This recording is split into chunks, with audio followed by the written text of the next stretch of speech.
شروع ہو گیا. یہاں سے شروع ہوتا ہے 7واں سال ہجرت کا. 7واں سال ہجرت کا 7 محرم الحرام صلح حدیبیہ. اس سے پہلے غزوہ خندق ہم نے یہاں بیان کیا کہ یہودیوں نے خیبر کے اندر بیٹھ کے منصوبہ بندیاں کی تھیں، خیبر کے اندر بیٹھ کے کہ کس طرح مدینے کا گھیراؤ کرنا ہے. خیبر کے اندر بیٹھ کے، خیبر یہودیوں کا سازشوں کا گڑھ تھا، جہاں سے انہوں نے غطفان کی طرف رابطے کیے، جہاں بیٹھ کے انہوں نے مکہ کے کافروں کے ساتھ رابطے کیے، اور 10,000 کا ایک بہت بڑا لشکر تیار کر کے مدینہ کو گھیر لیا کہ مدینہ کو ختم کر دیں گے.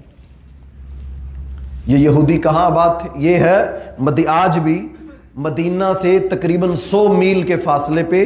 عربی میل ہمارے کلومیٹر سے لمبا ہے، 180 کلومیٹر بنتا ہے غالباً. یہ آج 180 کلومیٹر شمال کی جانب مدینہ سے خیبر 180 کلومیٹر کا فاصلہ ہے. اللہ کے رسول صلی اللہ علیہ وسلم کو پتا تھا کہ یہودی، کیونکہ مدینہ مکہ والوں سے معاہدہ ہو گیا صلح حدیبیہ میں کہ اب جنگ نہیں ہوگی 10 سال کے لیے. ایک دشمن وہ تو دب گیا کہ اب ان سے دوبارہ کبھی جنگ نہیں ہوگی. بنو غطفان، غطفانی قبیلہ اور یہودی، یہ 2 دشمن مسلمانوں کے بہت بڑے سرزمین پہ موجود تھے، جو ہمیشہ مسلمانوں کی چراگاہوں پہ مسلمانوں کے خلاف سازشیں بنتے تھے. اب وقت آ چکا تھا کہ ان یہودیوں کی سازشوں کو چاک کیا جائے، اور ان کا وہ قلعہ، وہ خیبر کا قلعہ جس کا نام سن کے آج بھی یہ کانپتے ہیں کہ کیوں یہ خیبر خیبر کرتے ہیں، کیونکہ ان کے بڑوں کو وہاں سے مسلمانوں نے نکالا تھا اور ان کی گندی سازشوں کی وجہ سے نکالا تھا، جو ہر وقت یہ وہاں بیٹھ کے بنتے تھے. اور دیکھ لیں احزاب کے موقع پہ، خندق کے موقع پہ بنو قریظہ جنہوں نے بدعہدی کی مسلمانوں کے ساتھ، ہم نے بیان کیا تھا وہ بدعہدی کس کے کہنے پہ کی؟ وہ خیبر کے یہودی تھے. اب وقت آ چکا تھا، مسلمانوں کو سمجھ آ گئی تھی کہ اب حالات سازگار نہیں ہے، یہ یہودی پھر سر اٹھائیں گے. تو اب اس سے پہلے کہ یہ آئے تو آپ نے کہا تھا غزوہ خندق کے موقع پہ، آپ نے فرمایا تھا بس اب مدینہ پہ کوئی حملہ نہیں کرے گا، اب مدینہ کے لوگ ہی اس دنیا میں امن قائم کرنے کے لیے پہل کریں گے اور ان کی سازشوں کو چاک کریں گے. اور آپ پہلی دفعہ مسلمان اور جناب محمد الرسول اللہ صلی اللہ علیہ وسلم پہلی دفعہ مدینہ سے اقدامی جہاد کے لیے نکلے تھے، پہل کرتے ہوئے نکلے تھے. ورنہ ہمیشہ مسلمان دفاع کے اندر تھے، دفاعی پوزیشن پہ تھے، ہمیشہ اپنے آپ کو بچا رہے تھے، سیو کر رہے تھے، اپنی سرحدوں کی، اپنے لوگوں کی، اپنے شہر کو بچا رہے تھے. یہ پہلا موقع تھا کہ مسلمان پہلی دفعہ مدینہ کو چھوڑ کے باہر نکلے تھے کہ اب ہم نے یہودیوں کو نہیں چھوڑنا، ان کے خیبر کے قلعوں کو نہیں چھوڑنا. 7 ہجری میں اللہ کے رسول صلی اللہ علیہ وسلم نے حکم دیا. آپ نے فرمایا میرے ساتھ وہ نکلے، کیونکہ خیبر یہ کوئی معمولی یہ بات ہم کیوں کر رہے ہیں، خیبر جو قلعے تھے نا، یہ ایک قلعہ نہیں تھا، اس کے اندر بہت سے قلعے تھے، اور یہ اتنا سرسبز اور شاداب اور کھجوروں کی سرزمین تھی کہ ایک بہت بڑی کھیپ دنیا کے اندر کھجوروں کی خیبر سے جاتی تھی. امیر ترین علاقہ تھا. جب مدینہ پہ حملہ کرنا تھا غزوہ خندق کے موقع پہ، یہودیوں نے یہ کہا تھا کہ اس سال کی پیداوار جتنی خیبر کی ہوگی ہم بنو غطفان تمہیں دیں گے، تم ہمارا ساتھ دو. تو غطفانی 4,000 کا لشکر لے کے آئے تھے حملہ کرنے کے لیے. شاید آپ کو یاد ہو، ہم نے بیان کیا تھا. اسی لالچ میں کہ خیبر کی کھجوریں بڑی مشہور ہیں، خیبر کا مال بڑا مشہور ہے، دنیا کی منڈیوں میں جاتا ہے.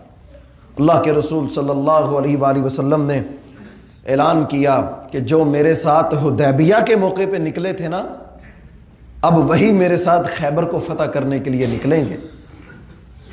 کیونکہ اب منافق بھی تیار ہو گئے تھے، جن کے دل میں جہاد کا شوق ہی نہیں تھا، جو بھاگتے تھے، ہمیشہ اپنی جان بچاتے تھے. کیونکہ اب انہیں نظر آ رہا تھا کہ 180 کلومیٹر 100 میل کا فاصلہ ہے، خیبر ہے، مسلمان فتح پہ فتح حاصل کر رہے ہیں. اب ان کو یقین تھا کہ خیبر کو فتح کر لیں گے.